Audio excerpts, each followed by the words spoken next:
Hi friends, ఈ వీడియోలో మనం సింపుల్ అండ్ టేస్టీ పల్లీ చట్నీ ఎలా ప్రిపేర్ చేయాలో చూద్దామండి. ఈ పల్లీ చట్నీ మనకి ఇడ్లీ, దోశ దేంట్లోకైనా సూపర్గా ఉంటుందండి. ఫస్ట్ అయితే నేను ఇలా 1 కప్పు వరకు పల్లీలు తీసుకున్నాను. ఇవి మీడియం ఫ్లేమ్లో పెట్టుకొని మాత్రం ఫ్రై చేసుకోవాలండి. అప్పుడైతే మనకు మంచిగా ఫ్రై అవుతాయి.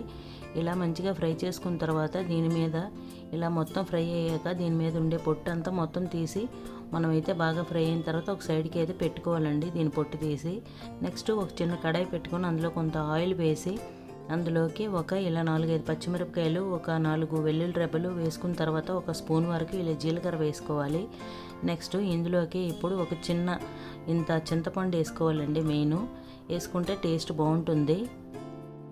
ఇలా వేసుకున్న తర్వాత ఇంక బంద్ చేసేయాలండి. ఇప్పుడైతే ఏదైతే మనం ముందుగుండి ఉంచుకున్నామో పల్లీలు పొట్టు తీసి అది ఒక మిక్సీ జార్లో వేసుకోవాలి.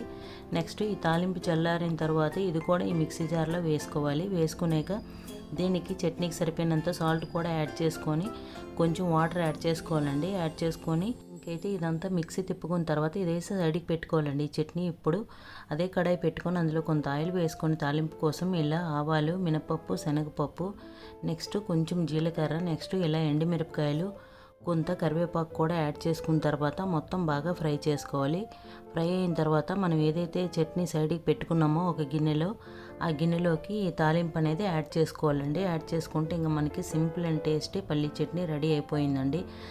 మీరు కూడా ట్రై చేయండి, అస్సలు మిస్ కాకండి. ఫస్ట్ టైం నా ఛానల్ చూస్తున్నట్టయితే సబ్స్క్రైబ్ చేయడం, లైక్ చేయడం అండ్ షేర్ చేయడం మర్చిపోకండి.